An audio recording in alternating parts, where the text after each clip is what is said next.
In this next video, I will share with you how to apply multi-time frame analysis in a more advanced way. First, this is the daily time frame. We determine that the main trend is a downtrend through lower highs and lower lows. I want to emphasize that we always trade with the main trend, meaning a downtrend here implies we only look for selling opportunities. You have a trend line temporarily drawn through these touch points and extended to the right. Here we also have a support zone that is turned into resistance, and I've drawn this level and extended it. At the intersection of the resistance zone and the trend line, we have an important entry point, a high confluence area. When price moves back to this area, I cannot know in advance whether price will break through or reverse. The reason is that while the major trend is down, the short-term trend is up, creating a conflict in trading direction. To resolve this, I need to wait for bearish signals to appear in the short-term trend, confirming that the short-term trend has ended. If there is no signal, we do not trade. When price returns to the marked resistance area, we will begin to observe and wait for price action to occur here. The first touch produced an evening star pattern, a strong but slowing reversal signal. You see, price hitting support, resistance, and reacting is completely normal. We are not in a hurry to enter a trade here. Continuing to observe, price has returned and touched the marked resistance zone once more. This touch hit both the trend line we drew and the high confluence area we identified. After that, the price formed a second very good evening star candlestick pattern. Now, what do we have in overview? Price reacted twice to the marked resistance zone with two strong reversal candlestick patterns, while also creating a double top pattern. But for beginners, looking at price on the daily time frame might still be a bit difficult. We will use one more time frame to make everything clearer. This is when we will enhance our skills and the quality of our trades. Now I will place the daily time frame and the 4-hour time frame side by side for easy comparison. Here, the left chart is the daily time frame, where each candle represents one day. The right chart is the 4-hour time frame, where each candle represents 4 hours. The resistance level on the daily time frame also appears here on the 4-hour time frame. The long-term trend line on the daily time frame also coincides with the trend line on the 4-hour time frame. 4-hour time frame. When highs and lows are clearer, we can easily draw a short-term trend line like this. And it is also the same trend line in the daily time frame. After understanding multi-time frame clearly, I summarize as follows. The major trend is down, meaning we only look for selling opportunities. The short-term trend is up. This leads to a conflict in trading direction.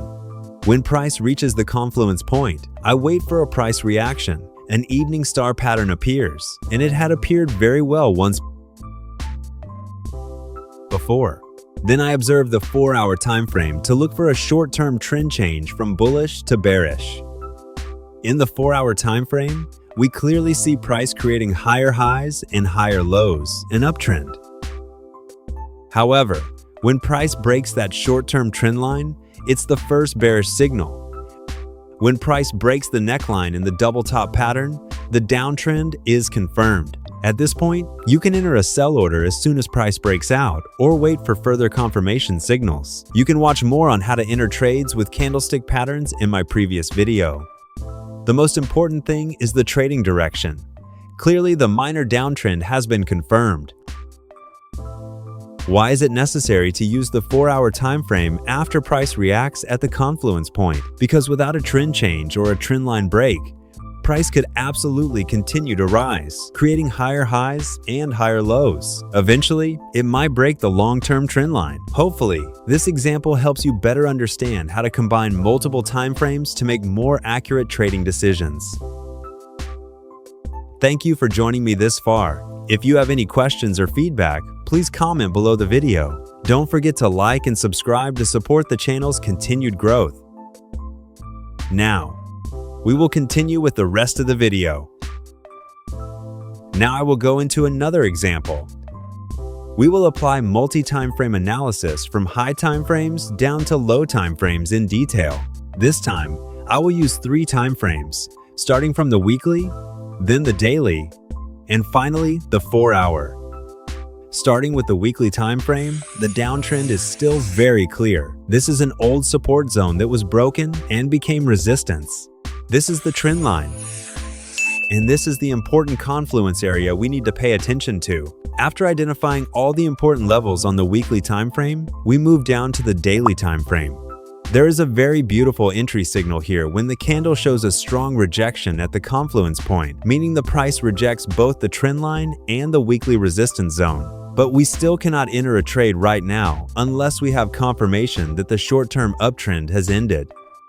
Therefore, I continue down to the 4-hour time frame to find a trend change in the short-term uptrend. On the 4-hour time frame, we keep the resistance levels, trend line, and confluence point from the weekly and daily time frames. Now there's an additional short-term trend line here.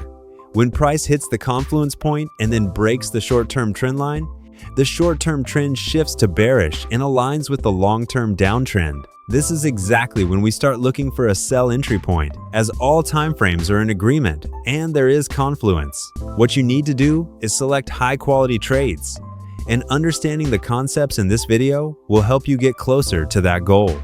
Enhancing trading quality also means knowing when not to enter an order. This is just as important as knowing when to enter, and that is what I wanted to share.